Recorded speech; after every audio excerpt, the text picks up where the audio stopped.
다음은 패널 토론 시간을 갖도록 하겠습니다. 본 토론을 위해서 과학기술정책연구원의 이세준 선임연구위원께서 자장을 맡아 진행해 주시겠습니다. 목사님 부탁드리겠습니다. 예, 반갑습니다. 저 스태피의 이세준입니다. 지금 사실은 우리 연구 책임자인 손수정 박사께서 하도 욕심을 내셔가지고 여기에 모시기 어려운 분들이 오셨습니다. 그래서 먼저 이 토론 패널들을 간략하게 소개를 해드리고요.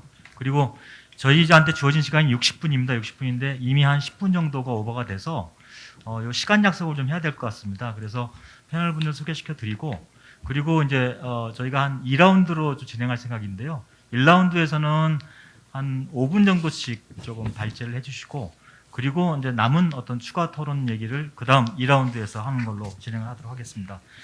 제 오른쪽 끝에서부터 소개를 해드리겠습니다.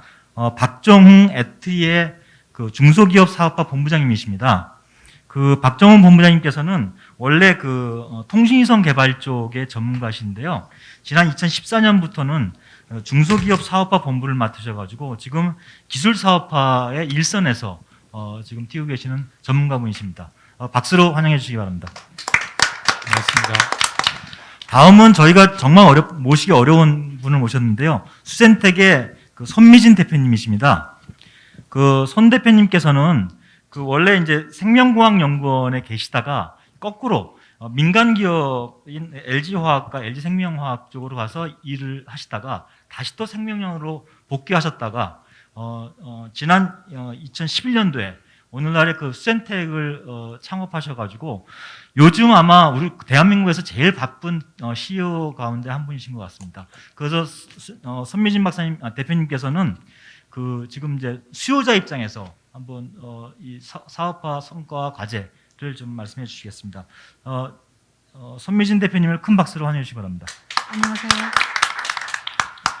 다음에 계신 분은 우리 임민철 대표님이십니다. 임민철 대표님은 저희 스태프에 계시다가 지금 기술가치, 아마 우리나라의 기술 가치, 기술 경영 컨설팅의 1세대를 지금 만드시고 이끌어 가신 분이고요. 이후 이제 많은 후배들이 또 컨설팅 업계에 뛰어들어서 지금 사업화 쪽의 컨설팅이나 사업화 이쪽에 경영 진단을 많이 해주고 있습니다. 임민철 대표님을 소개시켜 드리겠습니다.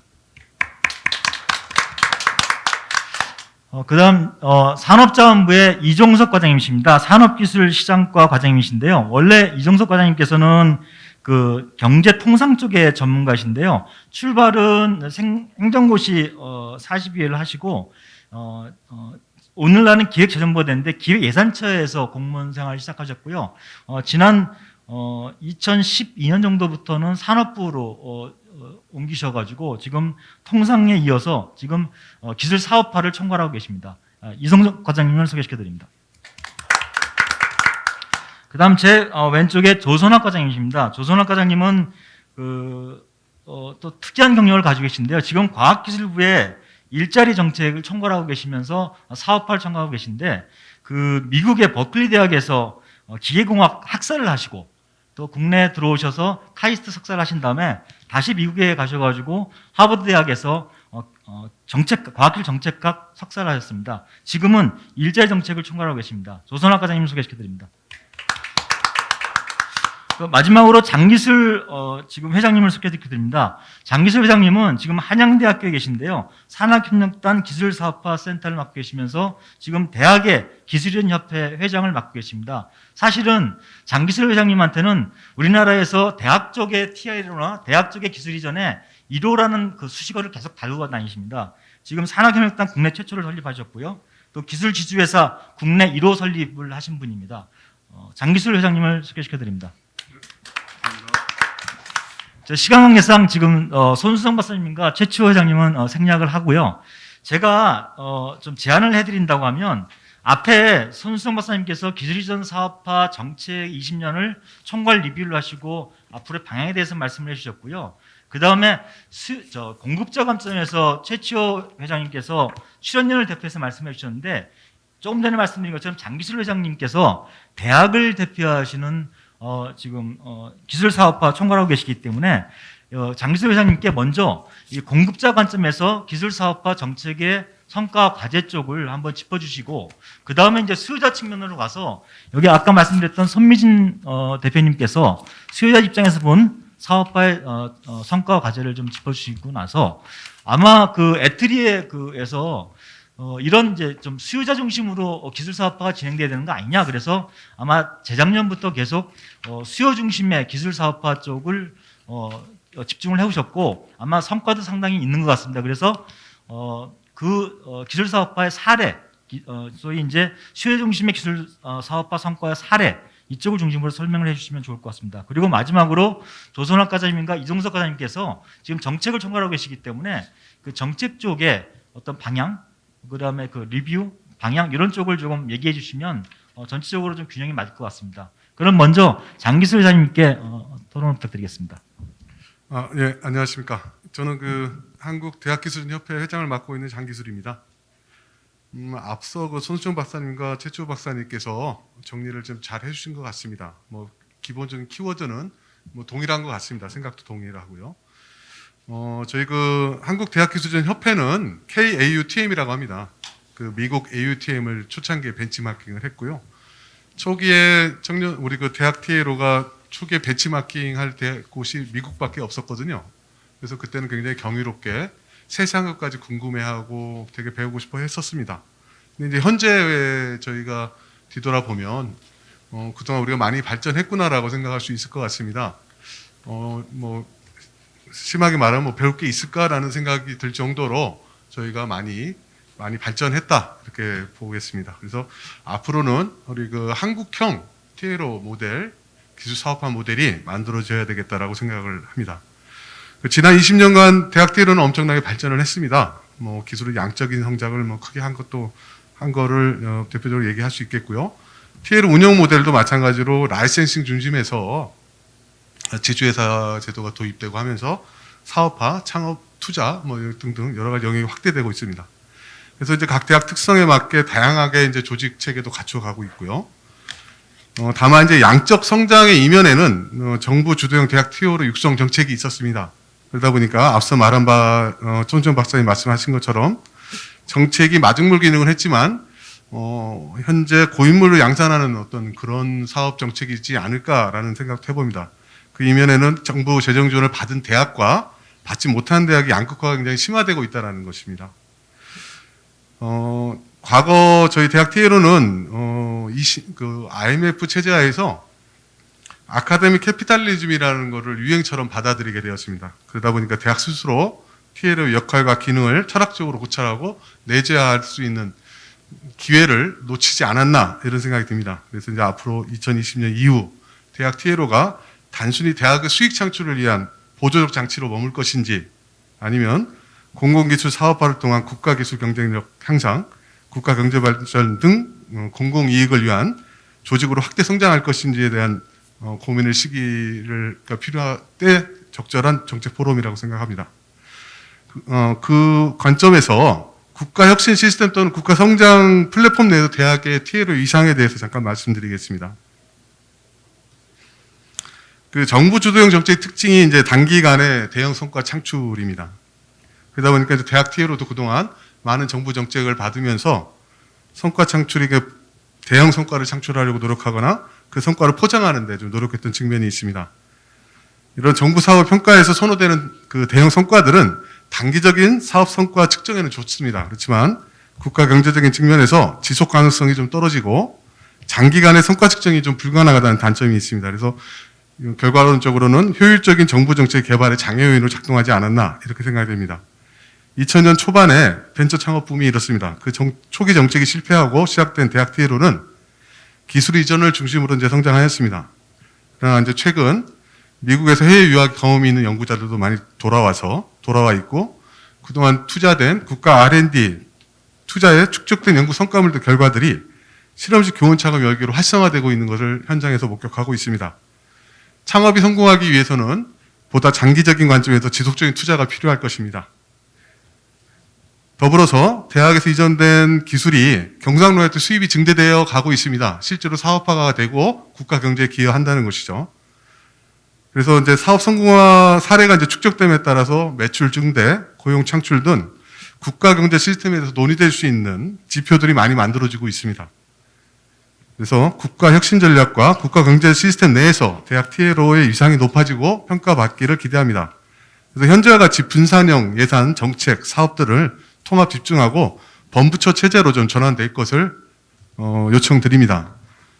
그리고 마지막으로 대학의 그 AUTM 자료입니다. 저희가 초기에 이제 발전 모델로서 대학 TLO의 발전 모델을 보면 초기 이제 5년 단위로 초기 단계, 5년 안정 단계, 성숙 단계를 조직적으로 보면 초기 대학 내 부서 형태, 안정기에서는 대학 내 독립 부서 형태, 성숙기는 외부 독립법인이라고 발전된다라고 합니다. 이것은 앞에 그 발제자들도 말씀하셨지만 자율과 책임 경영에 대한 얘기라고 보여집니다. 그런데 2018년 자료를 보면 대학 부서 형태의 TLO가 63.64%입니다. 64% 정도 되고 아직도 TLO가 없는 조직이 30%가 됩니다. 그리고 이제 별도 법인 형태가 약 한 5.6% 정도. 그러니까 저희가 이제 내부의 운영 시스템이나 여러 가지 노하우들은 늘어났지만 과연 조직적으로 지속 가능한 형태로 조직이 운영되는가에 대해서는 고민점이 필요해 보입니다. 그래서 이 이유는 우리나라 고유의 조직 문화, 대학의 조직 문화적 태생적 한계라고 볼 수도 있을 것 같습니다. 그래서 정부 정책이 지금과 같이 동일한 평가 지표를 부여하는 정부 사업이 아닌 체제 발전 속도에 맞춰서 유인할 수 있는 정책의 지표를 개발해야 될 필요가 있고요. 그리고 대학 스스로도 뭔가 정책의 발상의 전환을 할 수 있도록 과감한 인센티브 제도가 좀 필요하다고 보여집니다.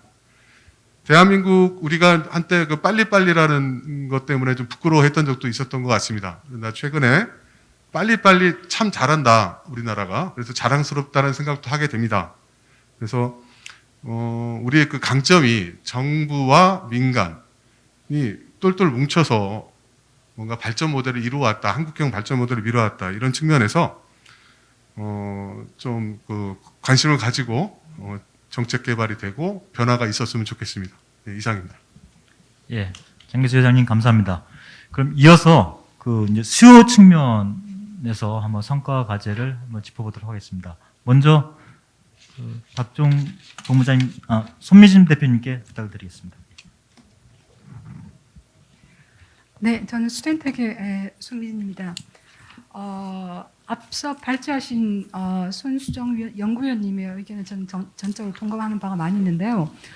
그 중에서도 첫 번째 기술 사업화가 어떻게 되었으면 좋겠다라고 정리하신 부분 중에서 구조의 단순화, 시스템화, 즉 굉장히 동감하고 있고요. 그다음에 마지막으로 시장의 의사결정에 의해서 이런 그 기술 이전이 정해져야 된다. 그 또한 굉장히 동감하는 바입니다. 지금 정리되어 있는 이 여러 가지 내용을 보니까 우리나라에 이렇게 많은 기술 사업화에 대한 거버넌스들이 만들어졌나 정말 놀라울 정도로 거대 조직들이 만들어져 있는데 실상 저는 그 기술의 공급자이기도 했고 또는 기술의 수요자인 입장에서 말씀을 드리면 기술 거래가 그렇게 복잡한 내용은 아니거든요. 결국 이 기술 거래도 일반 거래와 뭐 다르다고 볼 수는 없습니다. 기본적으로 물론 내막은 다를 수 있으나 어떤 그런 흐름에서는 다를 수 없다. 결국 공급과 수요의 법칙인 거죠. 수요자가 많으면 사실 고민할 이유가 없는데 지금 우리의 실정이 너무나 많은 공급으로만 이제 이루어져 있고 하다 보니 그 공급자의 입장에서 너무 많은 이제 고민들이 있었고 그러다 보니 거대 조직이 만들어지지 않았나라는 안타까움이 있습니다. 저희가 기술 그 수요자 입장에서 말씀을 드리면 사실은 이런 거버넌스 이런 거대 조직을 사실 저희는 사실 알 수도 없고 알수록 복잡해지죠. 왜냐하면 이런 게 조직이 많을수록 저희가 느끼는 것은 규제가 자꾸 만들어진다는 겁니다. 사실 이런 규제들이 없어서야지 결국 협상 테이블에서 공급자와 수요자가 만나서 결정하면 될 일인데 이렇게 많은 이제 거버넌스와 규제가 만들어지다 보니까 저희가 실질적으로 기술을 이전을 하려고 하면 지금까지 보지 못했던 백단에 있던 이런 거버넌스나 이런 여러 가지들이 많은 문제를 실상은 일으키고 있기도 하고요. 저희가 이 기술 사업화하기 결코 쉽지 않다라고 생각을 하고 있습니다. 그래서 이런 부분들은 뭐 여러 가지 TA로부터 시작해서 굉장히 많은 연구 출연위원회에 있는 조직들부터 시작해서 뭐 대학까지 굉장히 많은 조직들이 있지만 실상적으로는 수요자 입장에서는 그 모든 것들이 하나로 좀 정리되어야 된다. 굉장히 심플한 조직이 있어야 저희가 뭔가 협상을 하더라도 그 하나의 주체와 얘기를 할 수 있어야 되는데 지금 너무 많은 주체들이 있기 때문에 그 부분들이 굉장히 저희는 이 기술 사업하는 게 어렵게 한다라고 거꾸로 말씀드리고 싶고요. 두 번째는 기술 사업화의 시작은 결국은 기술 이전이죠. 기술 이전인데 지금 여러 가지 저희가 이제 20년 동안 변화해온 법들을 제가 다 들여다볼 수 있지는 않지만 많은 것들을 풀었다고 하지만 결국 사실 이 기술 이전이 지금 기술 수요자 입장에서 보면 좀 쉽지 않은 프로세스가 많습니다. 그래서 기술 이전이라는 것은 그 모든 게 다 열려 있어야 되거든요. 수요자가 원하는 수준에서 사실은 다 열려 있어야 되는데 지금 이 기술 이전 관련된 모든 법들이 공급자 위주로 되어 있어요. 그래서 어떤 것들은 통상 실시권을 허하지 않겠다. 어떤 것들은 뭐는 안 낸다. 하여튼 보다 보면 독점은 안 된다. 뭐 등등 여러 가지 많은 것들을 제약을 달고 있습니다. 사실 공급자가 넘쳐나는 상황에서 왜 그런 제약이 있어야 되는지는 잘 모르겠고요. 그런 기술들을 저희가 수요자 입장에서 받아들이려고 하면 또 그러한 입장들이 서로 잘 해결이 안 된다는 거고요. 그 기술에 또 이전을 할 때 문제가 되는 것은 기술 이전료인데요. 기술 이전료의 산정이 좀 뭔가 이게 표준화라는 걸 가져가고 있는 것 같아요. 사실 기술 이전료의 표준화는 있을 수가 없거든요.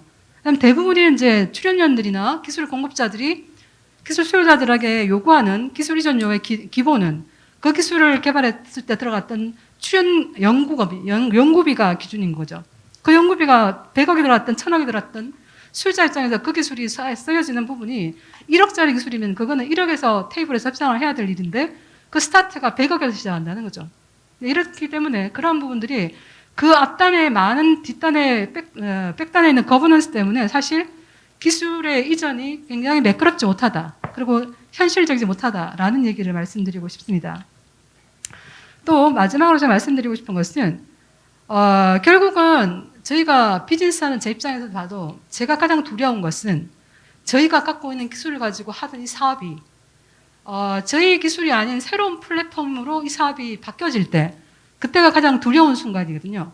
근데 지금의 산업의 어떤 흐름이라는 게 여러분도 아시다시피 예전처럼 제조업 기반으로 스텝 바이 스텝으로 성장하는 산업들이 아닙니다. 새로운 초인류의 기술들이 만들어져서 그 기술들이 기존에 있는 산업을 그대로 없애버리는 이런 굉장히 무서운 산업의 발전을 하고 있기 때문에 그렇게 되면 사실 여기 빅단에 있는 출연연들 그 기술을 갖고 있던 대학교들 그 모든 것들이 다 한 번에 매몰돼 버리거든요. 그 기술이 사실은 뭐 스텝 바이 스텝이라는 게 있을 수 없다라는 게 제가 그렇게 말씀드리고 싶고 그렇다면 공급자들의 입장에서도 이 산업의 변화를 굉장히 두려워하셔야 된다는 거죠. 그래서 그 두려움을 가지셔야 된다. 그 부분에서는 이제 출연전도 마찬가지인데요. 출연전도 제가 보면 어떤 제가 다 알고 있지는 못하지만 제가 이제 느껴지는 부분은 제가 출연전 출신이기도 하고요. 예전에는 사실은 출연전의 미션이 굉장히 많았고 롤이 많았어요. 근데 그러한 것들이 처음에 기업들을 지원을 하게 되고 그 출연전에서 도와준 기술로서 이제 그 산업이 스타트를 하게 되고 그 산업이 정말 성장을 해서 그 산업이 사실 우리 우리 국내뿐만 아니라 글로벌을 리딩하는 산업으로 성장하는 순간 출연전보다는 산업체 자체의 R&D가 훨씬 더 막강해질 수밖에 없어요. 그러면 그 부분은 그 출연자 미션이 아예 없어져 버리는 거죠. 그럼 과감히 거기서 떨쳐나가야 되는 겁니다. 그리고 새로운 기술에 대한 도전을 하셔야 되는 거죠. 그런데도 불구하고 출연자뿐만 아니라 학교들도 지금 보면은 그런 약간의 어떤 그 과도기를 거치고 있으신데요. 처음에는 서포터를 하다가 두 번째는 산업이랑 경쟁을 하시더라고요. 출연진이나 또 학교들이 산업이랑 경쟁을 해요. 그것도 전 참 아이러니하다고 생각하는데 그 경쟁하는 시스템을 넘어서면서부터는 사실은 미션이 없어지는 거죠. 그래서 경쟁하기 시작한다는 느낌을 받으면 바로 그 부분은 할 필요가 없어지는 겁니다. 그래서 기술을 집중해야 되는 부분에 저희가 R&D를 투자해야 되는 부분에 좀 집중적으로 선별을 해야 되는데 그 바로메타가 결국 공급자 입장에서 자꾸 바라보시면 안 된다. 수요자의 입장 또는 산업 입장을 바라보고 그게 필요 없다라고 느껴지는 순간 두렵지만 과감히 떨치시고 새로운 기술로 도전하셔야 된다라는 것을 말씀드리고 싶습니다. 네, 감사합니다. 예, 금 대표님 감사합니다. 그럼 이어서 우리 박정훈 본부장님께서 사례 중심으로 해서 한 말씀 주시겠습니다. 예, 저 에트리에서 기술사업화를 담당하고 있는 중소기업 사업화본부장 박종흥입니다. 이게 저 유튜브 채널에서 재방송이 되는 거죠. 지금 손 대표님 말씀하신 거는 제가 재방송을 틀어서라도 다시 꼼꼼히 좀 살펴봐야 될 것 같습니다. 앞으로 우리 정책을 정할 때 많이 반영을 해야 되지 않을까 싶습니다. 두 분 발제자분 내용 감사드리고요. 토론자분 요지도 발제된 내용하고 토론자분들 요지를 살펴보니까 역시 기술 사업화를 논함에 있어서 기술 이전과 기술료라는 항목은 빠질 수가 없는 것 같습니다. 그래서 저는 그 에트리 현장에서 일어나는 사례, 피부에 와닿는 사례를 바탕으로 기술료와 기술 이전 제도의 명가암, 그 다음에 출연연의 역할에 대해서 좀 간단히 짚어보고자 합니다. 에트리는 뭐 잘 아시다시피 지난 20년 이상 기술 이전을 담당해왔던 기술 공급자로서의 역할을 수행해왔고 지금도 수행을 하고 있습니다. 그래서 오랫동안 하다 보니 기술 사업화에 관련돼서 많은 또 많은 화가 있었습니다. 잘된 부분도 있고 잘 못된 부분도 있죠. 잘된 부분은 기술 이전을 많이 했고 그 중에는 성공 사례가 있어서 칭찬도 받고 또 기술료 수입도 많이 있었다는 게 이제 잘된 부분이지만 잘못된 부분 역시 기술 이전을 많이 했는데 상용화가 많이 안 되고 또 기술료만 벌었다라는 비난, 기업으로부터의 비난, 기업의 비난이 이어지니까 정부로부터 또 질타도 많이 받고 그랬습니다. 그래서 지금 잘한 부분을 오늘 강조할 필요는 없을 것 같고요. 잘못된 부분을 한번 짚어보면은 우리가 이제 기술 이전이나 기술료라는 게 절대적인 잣대로 작용을 하고 있습니다. 지금은 조금 많이 완화됐지만 그러다 보니 이제 기술 이전만 잘 되면 개인의 평가도 잘 받고 그다음에 자기 소속돼 있는 부서 평가도 잘 받고 기관 평가도 잘 받고 그렇습니다. 그러다 보니 무리한 기술 이전이 이제 따르게 되고 설익은 기술 이전이 됐고 그러다 보면 당연히 상용화에 실패를 하는 거죠. 그래서 상용화 실패 사례가 쌓이고 쌓이다 보면 그 해당 기업뿐만 아니라 기업 구은에서부터 비난의 소리가 들리고 또 심하면 민원이나 소송까지 이어져서 우리 이제 기관을 상당히 피곤하게 만들고 있습니다. 그래서 저희는 한 5년 전부터 이런 기술료나 기술 이전에 대한 평가를 완전히 없애버렸습니다. 기관의 그 손실을, 기관 평가에 대한 손실을 감수하면서까지. 물론 외부에서 평가하는 건 저희가 어쩔 수 없지만 내부에서 하는 건 적어도 그걸 없애버리고 대신에 기술 이전을 잘하기 위한 마케팅 전담 부서를 만들고 전담 인력도 좀 확보를 했습니다. 그래서 이제 기술 성숙도가 무조건 좋아야 되는 건 아니고 기술 성숙도가 비교적 낮더라도 기업의 기술 흡수 역량이 있으면은 기술 이전으로 이어지게 하고 기업의 기술 흡수 역량이 없으면은 기술 성숙도 높은 기술 위주로 이전을 한다든가 이런 적어도 중개자의 역할로서 좀 더 능동적이고 적극적으로 이렇게 기술 이전을 방향을 바꿨습니다. 그래서 처음에 한 2년 동안은 힘들었습니다만 이렇게 꾸준히 이어지다 보니까 저희 에트리 부근에 에트리하고 관련된 ICT 기업뿐만 아니라 전 산업에 걸쳐서 기술의 수요가 발생되고 거기에 맞춘 기술 이전이 진행되게 됐습니다. 그래서 2년 만에 상당 부분이 정상화가 됐고 그 많던 기업으로부터의 비난도 사라지게 됐습니다. 당연히 진정성 있는 기술 이전이 있었고 그러다 보면 성공 확률도 높으니까 비난도 사라지게 되는 거죠. 자, 이 사례에서 알려주는 시사점이라고 하면은 기술 이전이 이제 산업화형 R&D인 경우 뭐 평가 잣대로 사용이 되는 거는 저는 괜찮다고 봅니다. 그러나 모든 기술 R&D의 평가 척도로서 기술 이전이나 기술료가 제공되는 것은 아니라고 봅니다. 예를 들어서 기초원천이나 공공성 R&D 할 때는 기술료나 기술 이전 건수 갖고 평가하는 것은 잘못됐다고 보고요. TLO나 기술 중개 기관, 기업, 그다음에 기술 거래를 하는 담당자들도 좀 본인의 역량을 발휘를 해서 단지 기술 성숙도가 낮아서 안 된다가 아니라 성숙도가 낮은 것도 낮은 거 나름대로 기술 이전을 할 수 있게끔 하고 기술을 받아가는 기업의 역량도 평가할 수 있는 이런 능력까지 갖춰야 되지 않을까 이렇게 생각이 됩니다. 두 번째 말씀드리고 싶은 거는 벌써 5분이 지났네요. 기술 출자를 좀 더 적극적으로 하자는 건데요. 좀 빨리 말씀드리겠습니다. 기술 출자 제도가 그동안 잘 안 된 거는 발명자들의 거부감이 좀 있었습니다. 당장에 아까 말씀드린 기술 이전은 내 개인 평가도 그렇고 사업 평가도 잘 받아서 후속 과제를 발굴하는 데 유리한데 기술 출자는 오래 걸리거든요. 5년이나 10년. 그러니까 관심이 없었어요. 근데 다행히 작년에 옆에 계신 손 대표님이나 또 다른 기업의 출자 성공 사례를 보고 연구원들의 마인드가 많이 바뀌었습니다. 그래서 이제 그거는 걱정할 건 안 되고 대신 저희 기관에서는 한계점이 있는 게 기관이 기업의 지분을 보유할 수가 없습니다. 저희 에트리 홀딩스를 통해서 20%의 지분을 보유해야 되는데 그런 두 가지는 상당히 기술 출제에 대한 활성화에 방해가 되는 요소가 되고 있습니다.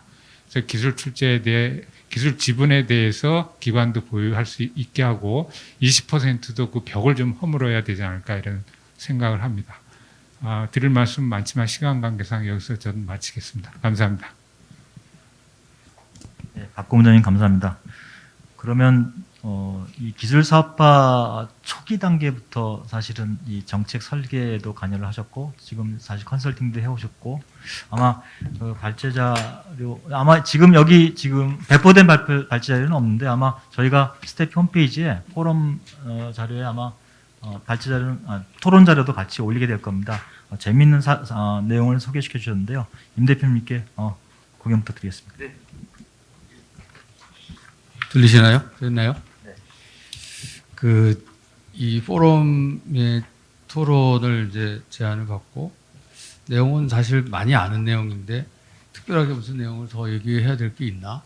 아까 두 발표 자료 보면 아주 너무 정리가 잘 돼 있었어요. 그런 내용들 지난 20년 동안 쭉 봐왔던 내용들이라 그래서 원고를 보고서 이제 토론 준비를 했었는데요. 오늘 또 이렇게 발표를 또 듣고 나니까 조금 더 강조해야 될 부분이 또 따로 있는 것 같아서 그 준비한 발표 자료를 기반으로 해서 잠깐 말씀드리겠습니다. 우선 궁금한 게 있는데요. 두 발제분이 이 자료 준비하시면서 이거 누구한테 전달했으면 좋겠다라고 생각하시는 분이 있으십니까? 제가 우리 손 박사님이나 최 박사님한테 여쭙고 싶은 부분인데요. 이게 누가 들어야 됩니까? 이 내용을. 아주 뭐 내용이 잘 정리되어 있는데 근데 이제 출연연구원에 우리 앞에 계신 조항희 원장님한테 말씀드린 건지 아니면 우리 김성수 본부장님한테 말씀을 드린 건지는 잘 모르겠는데 이게 지금 마일드하게 쓰여져 있는 것 같아요. 그러니까 이렇게 언어 순화를 아주 그냥 잘 하셔가지고 저는 사실 이거보다 좀 거칠게 얘기하고 싶거든요. 이게 20년 동안 한 걸 보니까 빨리빨리가 안 됐더라고요. 보니까 너무 천천히 가는 거예요. 이렇게 가면은 제가 보기에 이렇게 해서 또 20년을 가면 이게 이제 다 망가지는 상황이 될 것 같아요. 신사업을 찾고 있는 기업들이 굉장히 많은데 이 사람들한테 뭐 줄 수 있는 게 하나도 없는 거예요.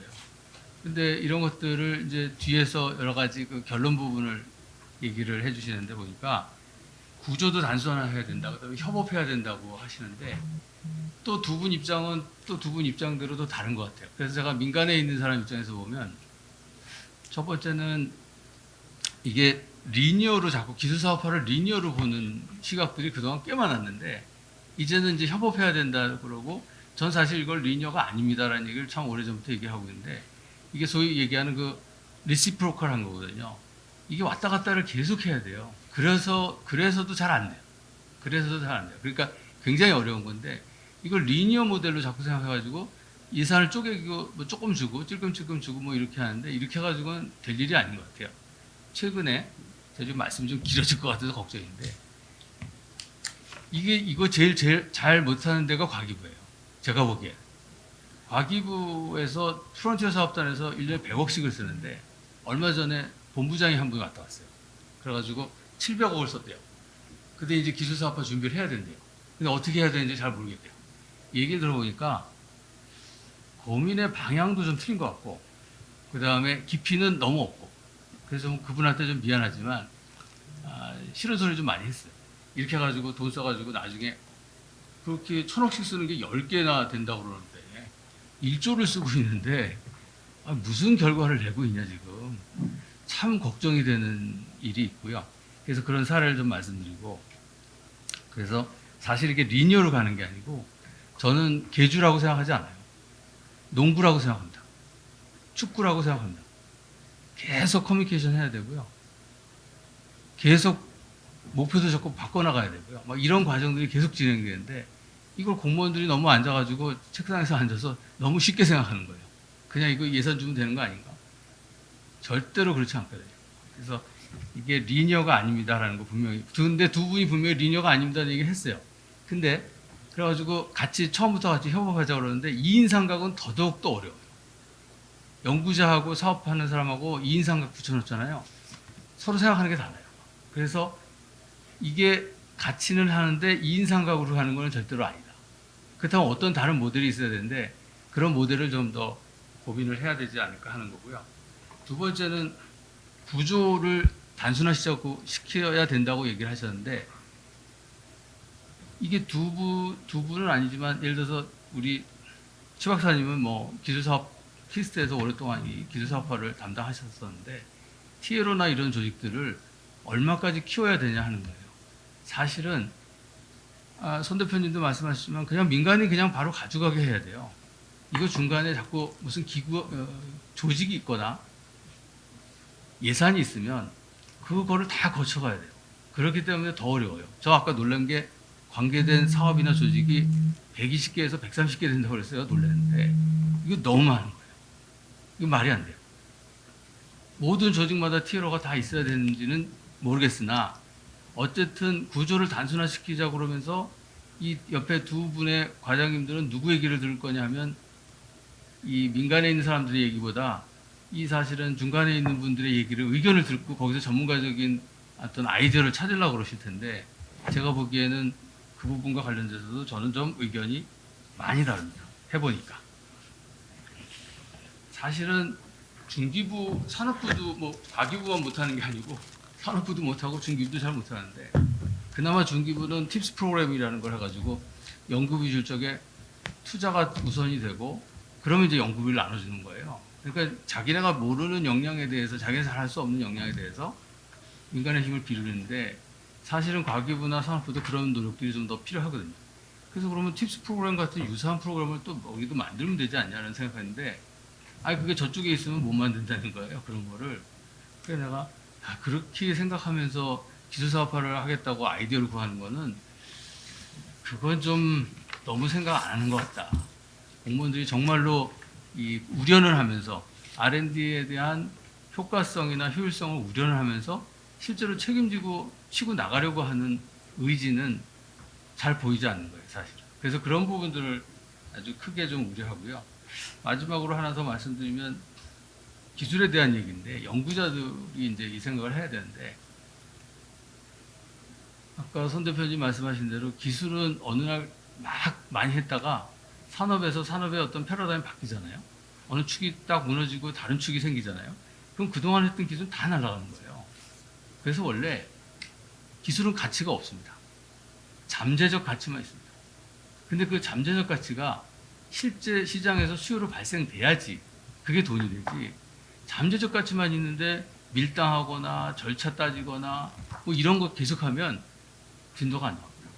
그래서 저는 연구자분들께도 제발 잠재적 가치만 갖고 있는 거를 빨리빨리 내놓고 민간 기업들, 돈 벌 수 있는 민간 기업들이 빨리 달라붙어서 가져가야 되는 거지. 이게 어떤 뭐 누가 누굴 거쳐서 뭐 누가 뭘 도와줘서 이런 일은 저는 아니라고 생각합니다. 전 여기까지입니다. 고맙습니다. 임 대표님께서 어떻게 보면 좀 어려운 말씀을 해주셨고 또 그렇기 때문에 여기 지금 이제 과학이 정통부에서 나온 정서학 과장님하고 산업부에서 나오신 이종석 과장님께서 뒤에 또 랩업을 해주실 것 같고요. 맨 뒤에 다시 발제하신 분들한테 또 의견을 듣기로 하고, 그럼 먼저 과기정통부의 조선학 과장님께 한번 이제 이 과기부 입장에서 기술사업화 성과와 과제를 말씀해 주시도록 하겠습니다. 네, 먼저 오늘 또 이런 시기적절한 주제로 또 포럼을 개최할 수 있도록 해주신 스태피 원장님께 감사를 드립니다. 저는 과기정통부 실제 기술사업화 과기정통부 소관 사업을 담당하는 입장에서 먼저 말씀을 좀 드리겠습니다. 앞서서도 말씀 주셨습니다만은 기술사업화 부분들이 상당히 지금까지 지속적으로 이루어져 왔고, 또한 실제 기술 이전 촉진법 20년이 됐습니다만은 지금까지 지난 동안 R&D의 큰 부분을 또 차지해왔던 게 사실입니다. 특히 내년에는 실제 창업을 포함한 수치입니다만은 기술사업화 전체 예산이 1.54조 정도로 거의 24% 정도 이제 크게 또 늘어날 예정으로 있습니다. 먼저 이제 기술사업화를 논의를 할 때 기술사업화를 우리가 왜 하는지에 대한 질문을 항상 좀 던져봐야 되고, 또 기술사업화의 필요성은 어떻게 보면 R&D를 우리가 이제 왜 하는지에 대한 어떤 질문과도 연결이 되는 것 같습니다. 그래서 어떻게 본다면은 저희가 이제 기술사업화에 대한 또 많은 또 비판과 또 어떻게 보면은 실제 또 뭐 성과가 혼재가 좀 돼 있는데, 이런 것들이 R&D에 대한 저희 문제하고도 좀 연결돼 있다고 봅니다. 실제 저희가 R&D를 하는 이유가 실제 민간이 쉽게 투자할 수 없는 시장 실패 영역에 대한 투자. 두 번째 유형으로는 정부가 추진해야 될 어떤 미션에 관련된 국민의 삶과 사회 문제 해결돼야 되는 문제. 세 번째로 저희 헌법에도 명시하고 있는 어떤 경제 성장과 활성화에 대한 이런 해결책으로서 R&D를 추진하고 있는데, 실제 저희 기술 사업화도 이 세 가지 목적을 추진하면서 상당히 좀 부처별로, 그다음 사업별로 좀 혼재가 되어 있는 것 같습니다. 각각의 목적에 걸맞는 방식과 프로세스가 필요하다는 부분에 대해서는 저희도 좀 상당히 공감을 하고 해법을 좀 찾아 나가고 있고요. 또 어떤 그런 측면에서 오늘 같은 이런 또 논의가 시기적절한 것 같습니다. 그래서 지금까지 각 부처들이 각각의 니즈에 따라서 이런 각각의 해법을 찾아 나가는 과정이었다고 저는 보고요.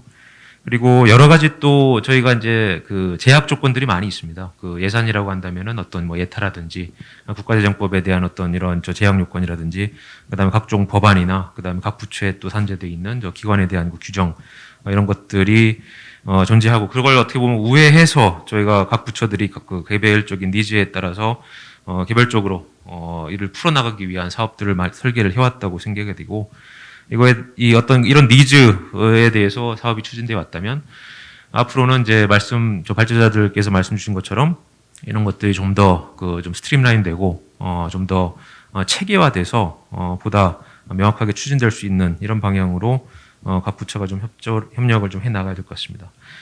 그래서 저희 과기부 입장에서 본다면은 저희는 무엇보다도 실제 기초원천 연구를 담당하고 있는 입장에서 이런 기술 이전과 사업화 이런 부분들이 저희 정부의 막대한 R&D 예산이 투입된 부분이 성과로 연결되는 부분에 대해서 굉장히 좀 중요한 고리라고 생각을 하고 있습니다. 그래서 앞서도 말씀 주셨습니다만 그간의 다양한 정책 노력에도 불구하고 아직은 효율성은 저조한 측면이 있다는 것은 저희도 계속 좀 깊이 공감하고 있고요.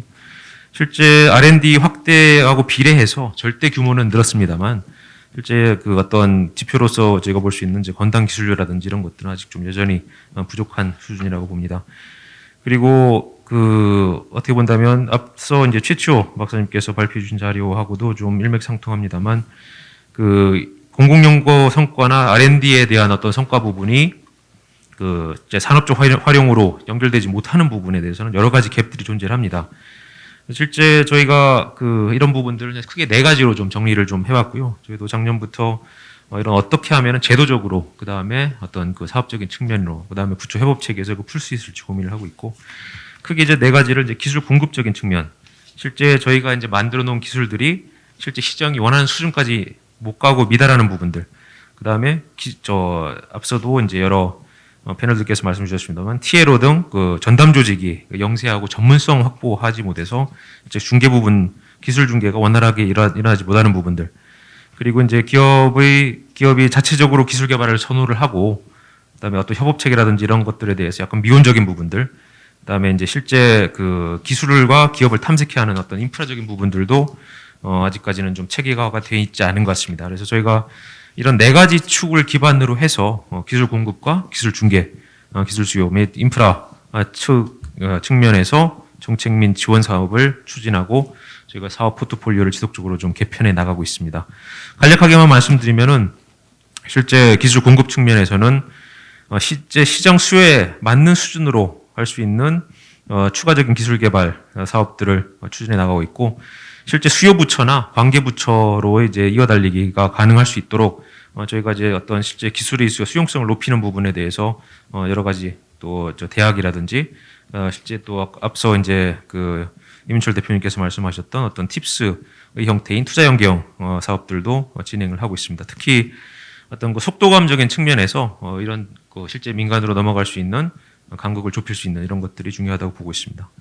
두 번째로 그 실제 TLO 등 그 공공기술에 대한 이전 조직, 그다음에 산학협력을 할 수 있는 어떤 기술 중개 조직들을 강화할 수 있는 이런 사업들도 추진을 하고 있고, 실제 이런 그 대학이라든지 출연연에서 기술이 원활하게 넘어갈 수 있으려면은 이런 조직들에서 그 기술을 재빠르게 검토하고 신속하게 넘길 수 있는 측면이 굉장히 중요하다고 봅니다. 그래서 저희가 대학 측면에서, 그리고 대학과 출연연, 그다음에 지역 차원에서 이런 관련된 정책을 추진해 나가고 있습니다. 세 번째로는 이제 기술 수요적인 관점입니다. 실제 그 기업들이 그 어떤 그 기술들이 존재하는지 모르는 경우도 상당히 많은 게 사실이고요. 이제 공공기술을 활용하려는 그 의지가 있는 기업들이 실제 필요한 그 기술 이전을 받을 수 있도록 실제 수요 대응형 그 기업애로 해결 지원을 해 나가고 있고, 어떤 기술 문제 해결이라든지 이런 부분들도 지원하고 있고, 특히 올해부터는 저희 과기정통부 R&D를 토대로 중소기업이 개발한 제품들이 실제 공공조달 체계로 수의계약을 통해서 연계될 수 있도록 혁신제품 지정 제도를 본격적으로 추진해 나가고 있습니다. 그리고 마지막 인프라 부분은 어떻게 본다면은 실제로 과거에는 정부가 주도적으로 어떤 기술 이전이나 사업을 이끌어 왔다면은 그 기술 혁신 주체들이 어떻게 보면 분산적으로 이루어지는 측면이 특히 4차 산업혁명 시대에는 또 강화되는 것 같습니다. 그래서 민간이 주도해 나갈 수 있는 부분들, 어떤 민간이 또 애로를 겪는 부분들을 정부가 해결해 줄 수 있는 방향으로 저희가 그 플랫폼이라든지 어떤 지역 부분을 좀 개편해 나가고 있고, 실제로 저희가 어느 정도 또 지원하지 못해왔던 연구산업이나 연구개발업, 연구개발 지원업 등도 저희가 그 지원할 수 있는 부분들을 검토해 나가고 있습니다. 앞서 이제 손미진 대표님이나 박준용 본부장님께서 말씀하셨던 그 출연연을 중심으로 한 기술료나 어떤 실시료가 관련된 문제, 조직과 관련된 문제 관련해서 출연연을 직접 담당하는 입장에서 저희가 기술 사업화 관련해서 말씀 주신 내용들 저희가 또 그 상황들을 좀 많이 또 인지를 하고 있고요. 이에 대해서 저희가 또 적극적으로 검토해 나가도록 하겠습니다. 그래서 실제로 그 어떤 혁신이 기존과는 다르게 어떤 개별적인 그 분산형 체제도 어느 정도 그 어떤 획일적인 모델에서 상당히 혁신이 그 다변화되는 측면이 좀 존재하는 게 사실이고, 부처들 간의 그 활발한 논의, 특히 이제 과학기술혁신본부에서 범부처 협업 네트워크라든지 특히 이제 최근에 이제 혁신본부에서 보여줬던 R&D 파이를 통해서 이제 R&D와 시장 간의 연계성을 확보하는 이런 종합적인 정책들을 저희가 좀 기대를 해봅니다. 예, 이상입니다. 예, 조 과장님 감사합니다. 그 앞서 잠깐 얘기가 있습니다만 이제 지금 이제 기초법 20년을 계기로 해서 저희가 한번 점검해보고 그다음 앞으로 방향을 지금 같이 논의하는 자리라고 했는데요. 어떻게 공교롭게도 어제 그 기술이전 촉진법에 의거한 그 제7차 그 계획이 발표가 됐습니다. 그래서 그거를 총괄하신 이종석 과장님께서 되게 고생을 많이 하셨던 걸로 기억하는데요. 아무튼 그 내용을 포함해서 이 과장님께 토론을 부탁드리겠습니다. 예, 산업통상자원부 기술시장혁신과장 이종석입니다. 지금 우리 이세준 박사님 말씀하신 것처럼 어저께 그 제7차 기술이전 사업화 촉진 계획을 저희들이 이제 관계부처 간에 그 협의회를 개최를 해서 발표를 했습니다.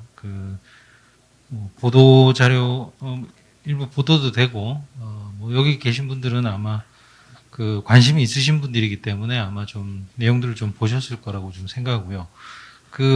이런 사업화 촉진 계획을 저희들이 만들기 전에 기본적으로 어떤 문제 인식을 가지고 있었는지 좀 잠깐 말씀을 드리고 내용을 좀 몇 가지 중요한 부분만 좀 짚어볼까 합니다.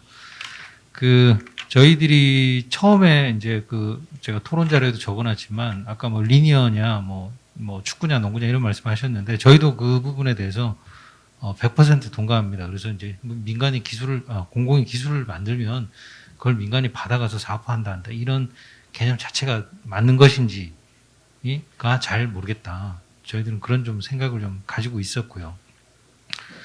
그 다음에 그거하고 연계된 부분이 바로 이제 애초에 우리가 R&D를 하는데 수요가 없는 R&D를 하기 때문에 시장에서 먹히지 않는 R&D를 하기 때문에 그것이 안 받아가는 거 아니냐. 사실은 이게 제일 큰 문제가 아닐까 하는 그런 생각을 많이 했습니다. 그래서 이런 거에 대해서는 뭐 여러 가지 이제 얘기들이 있을 수 있는데 여기 계신 분들 뭐 다 R&D 과정에 다들 참여하시는 분들이 느끼시겠지만은 이 R&D 자체가 어떤 시장의 수요에서 만들어지는 게 아니고 공공연구기관들 수요에서 만들어지는 경우도 상당히 많습니다. 그래서 이런 부분들이 기본적으로 좀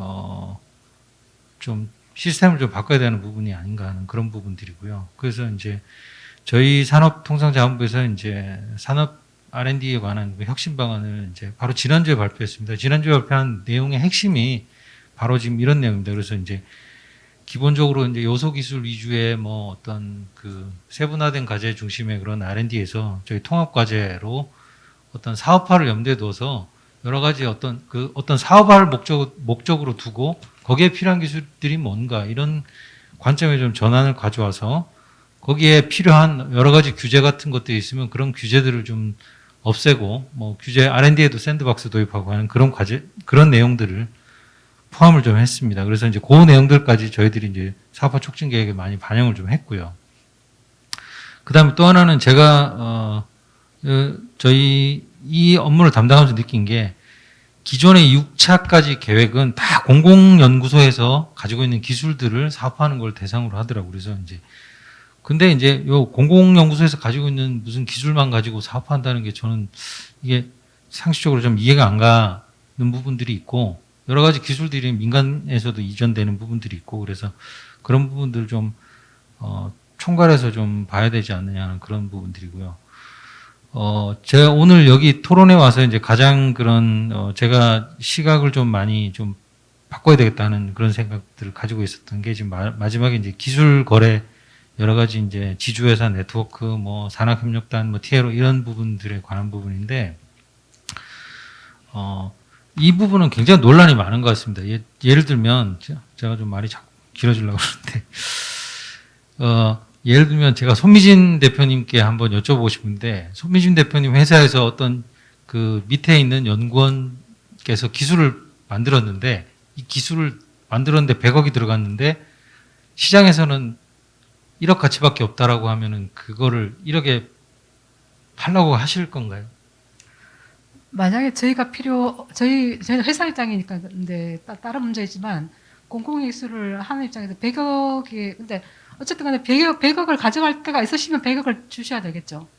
100억을 팔 수 없으니까 1억의 가치를 주장하는 회사가 있다면 그거라도 좀 빨리 넘겨야 되는데 저는 시간이 지나면 지날수록 그것조차도 받을 수 없게 될 거라고 걱정합니다. 예.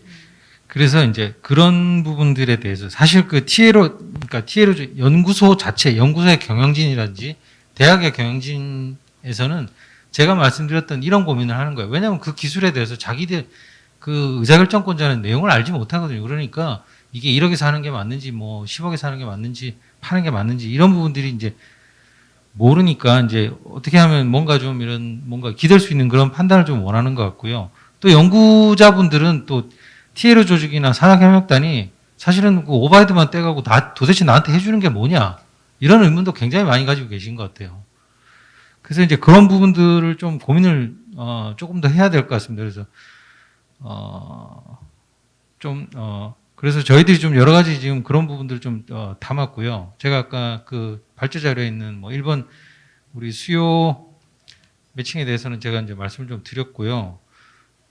저희가 3번에 지금 아까 그 기술 이전을 좀 확 좀 해야 되는데 이게 뭐 통상 실시한다 그래서 통상 실시를 해서 이게 잘 규제가 있어서 안 된다는데 이 부분을 저희가 좀 2019년도에 저희가 이제 이런 문제점들이 나와가지고 1년간 전용 실시, 통상 실시를 해도 수요자가 아무도 없으면 전용 실시할 수 있도록 그렇게 규정을 바꿨어요. 그런데 그 뒤에도 사실 별 변화가 없었습니다. 변화가 없고 계속 이런 문제가 제기가 돼서 저희도 좀 과감하게 통상 실시 유보 기간을 없애버리려고 그래요.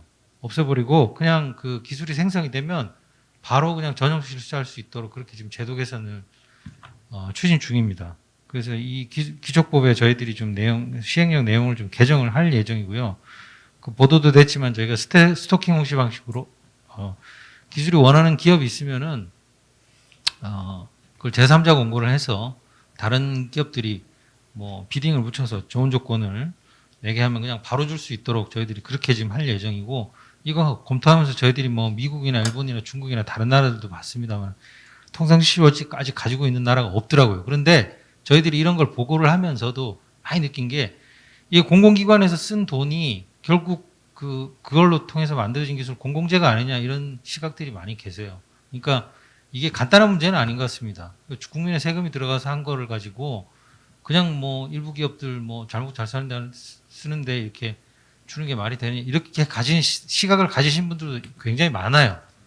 네, 그러니까 그런 부분들에 대해서 조금 더 이렇게 뭐랄까요 좀 여기 계신 분들이 좀 리더시니까 여론 형성이 좀 더 돼야 되겠다는 그런 부분 제가 좀 말씀을 드리고요.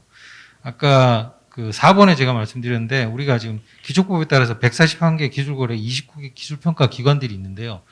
어저께 제가 이 협의회를 하다 보니까 각 부처에서도 지금 우리 과기정통부에 대해서 말씀하셨는데 무슨 플랫폼 만들어가지고 AI 기반의 기술거래 매칭하겠다는 사업들은 전부 다 계획을 하고 계세요. 그런데 다 섹션별로 이렇게 각 부처에서 가진 걸 이제 섹터별로 하시겠다고 하더라고요. 뭐 특허청도 있고 뭐 농림부도 있고 심지어 뭐 해수도 있고 다 하는데 그 각자 하시는 건 좋은데 제발 연계를 해서 이렇게 통합적으로 수요자들 입장에서는 그렇게 연계가 좀 돼서 통합적으로 검색하고 연계할 수 있도록 그런 서비스를 좀 합시다라고 제가 좀 부탁을 드렸고 앞으로 그런 방향으로 좀 진행이 돼야 될 것 같습니다. 그리고 제가 7번에 제가 말씀드리고 싶은 게 그 민간 기술 평가 기관이 지금 사실은 기술 평가에 다 놀고 있습니다. 지금 뭐 기보가 사실은 우리 기술 보증하면서 그 기술 평가를 95%, 98% 이 정도 독점하고 있어요. 그래서 이제 기술 평가 기관들이 이제 기술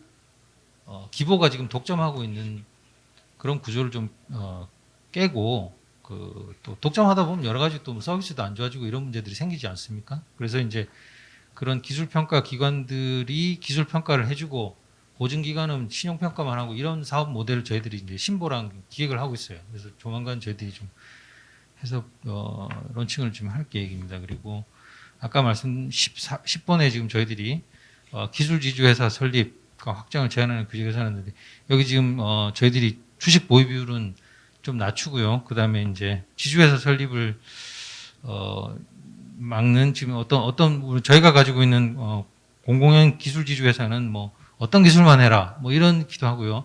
여러 가지 부처 간에 좀 이렇게 영역 다툼이 좀 있는 것 같아요. 그래서 그런 부분들 좀 완화해서 좀 자유스럽게 좀 그런 기술 거래를 지원해 줄 수 있는 그런 기관들이 탄생할 수 있도록 그렇게 하고요. 좀 오늘 제가 사실은 기술 기초 계획을 발표를 하기 전에 이런 자리가 제가 있었으면 더 좋았을 걸 하는 뭐 그런 생각도 있지만 예. 하여튼 오늘 제가 여러 전문가들께 좋은 얘기 많이 듣고 앞으로 정책에 반영할 수 있도록 그렇게 하겠습니다. 감사합니다. 예, 감사합니다. 사실은 이제 한 번 더 양해를 구해야 될 것이 저희가 시간상 한계가 있어서 오늘 같은 이런 주제라면 사실은 뭐 하루 종일 해도 사실 시간이 부족할 것 같습니다. 사실 저희가 남은 시간이 많지 않습니다. 많지 않은데 잠깐 이거는 말씀드려야 될 것 같습니다. 저희가 홈페이지를 통해서도 전문가분들이나 일반 국민들이 이 의견을 개진할 수 있도록 저희가 의견을 좀 들었고요. 10분 이상이 계속 이제 저희 산업계, 학계, 연구계에서 의견을 많이 주셨습니다. 그 대표적인 걸 소개를 해드리면 가장 큰 것은 도대체 지금 수요자, 공급자 관점에서 이걸 본다고 하는데 그렇게 각 관점에서의 사업화 접근 방식에 차이점이 도대체 어디에서 발생하고 그거를 좀 극복할 방법은 없는지 이거에 대해서 한번 좀 얘기가 있었으면 좋겠다는 말씀이 있었고요. 또 하나는 계속 말씀 나눴지만 고객 지향의 사업화 의미가 도대체 뭐고 사례가 뭔지 이거는 아까 박 본부장님께서 소개를 해주셨기 때문에 그걸 가름하도록 하고요. 그 다음에 공공기관, 연구기관 주도의 사업화의 한계가 무엇인지 좀 다시 한번 짚어줬으면 좋겠다라는 의견이 있었고요. 마지막에는 이제 지금 뭐 4차 산업혁명이라든가 지금 팬데믹 현상으로 인해서 비대면 접촉 방식의 어떤 이 소위, 경영 자체가 지금 양태가 바뀌고 있는 그런 상황에서 이런 기술 환경 변화 속에서 이 법 제도 이런 부분들은 어떻게 맞춰서 혁신이 이루어져야 되는지 이 부분에 대해서 언급했으면 좋겠다는 말씀이 있으셨는데요. 이 부분은 그냥 소개로 가름하고요. 지금 발제해 주신 최치호 회장님하고 그래서 간단하게 공급자 시각에서의 어떤 사업화 한계에 대해서 한 번 더 언급해 주시고 손수정 박사님께서 마지막으로 좀 마무리해 주시면 어떨까 생각이 듭니다.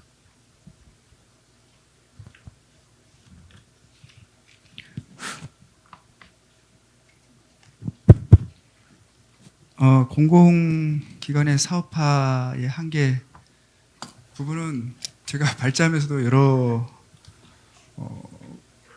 예시를 들었는데요. 사실은 이제 대학이라든지 출연연의 역할, 미션 이런 부분들이 사실은 새로운 지식을 창출해서 그 스톡을 굉장히 넓히는 이런 쪽에 크게 방향이 잡혀 있기 때문에 내가 연구 개발하면서 이게 어디에 적용할 것이고 그 적용할 때에 그 시장에서 원하는 사양은 어떻게 되는지 이걸 모르거든요. 그러니까 이런 상태에서 지금 개발해 놓는 것, 특히 앞에는 또 이제 범용 그 기술 차원에서 이제 만들어 놓고 이제 그 다음 일정 기간이 지나면 이제 기업에서 찾아와서 그 다음에 이제 같이 하는 이런 쪽으로 지금 아까도 말씀하셨지만 선형 구조 쪽으로 이게 돼 있기 때문에 만들어 놓더라도 결국은 또 기업하고 매칭시켜서 기술 이전하겠다라고 하는데 만나서 협상하다 보면은 굉장히 그 갭이 많은데 그게 이제 이노베이션 갭이거든요.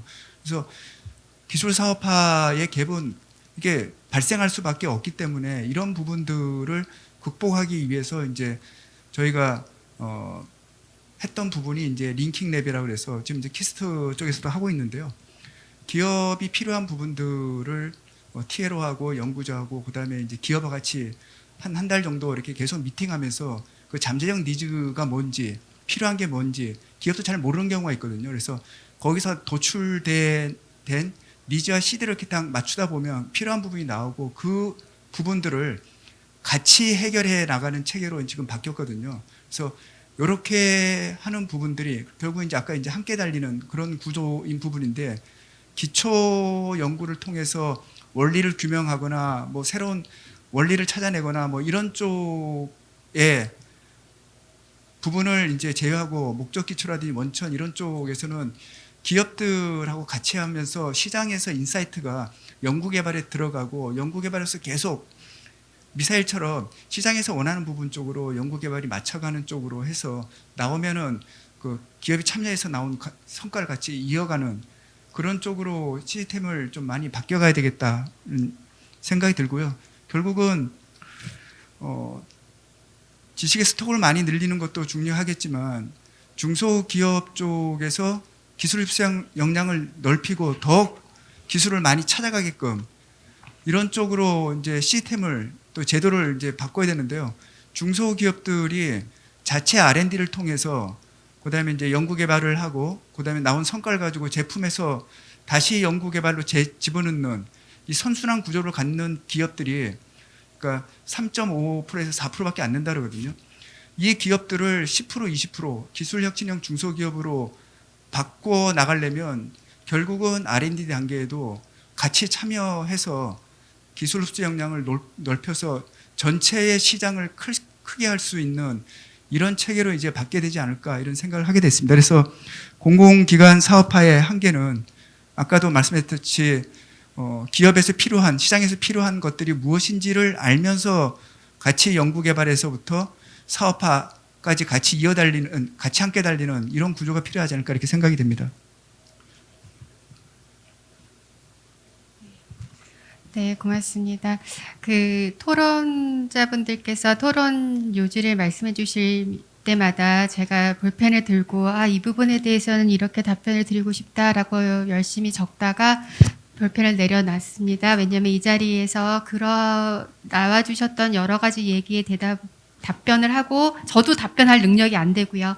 그런 토론을 하기엔 시간이 너무 작은 것 같고요. 그런데 제 카카오톡 단체방에 이런 제목이 있습니다. 방 제목이 사업화 스타들입니다.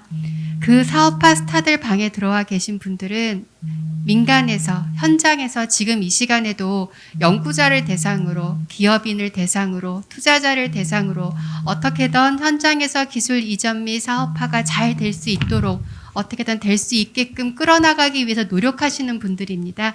지금 우리가 사업화 정책 20년이라고 얘기를 하지만 그 20년을 굳건히 현장에서 지켜주셨던 그분들께 감사합니다라는 말씀을 드리는 걸로 저의 답변은 마무리 짓도록 하겠습니다. 모더레이터로서 사실은 다시 한번 양해의 말씀을 구합니다. 제가 사실 시간 조절을 제대로 못해서 사실 여기 좀 더 말씀을 나눴으면 하는데 저희 약정된 시간이 돼서 일단은 오늘 저희가 어떤 답이 있는 토론의 장을 열었던 건 아니고요. 다만 20년을 되돌아보면서 이런 부분들은 우리가 좀 개선해 나가야 되지 않은가. 그래서 어떻게 보면은 이 정책 어떤 개선 과제를 발굴하기 위한 발제 회의였다 이렇게 생각을 해주시고 그렇게 이해해 주시고 저희가 그런 어떤 개선된 내용은 보고서로 답을 해드리도록 그렇게 약속드리면서 오늘 일단 포럼을 이것으로 마치도록 하겠습니다. 감사합니다.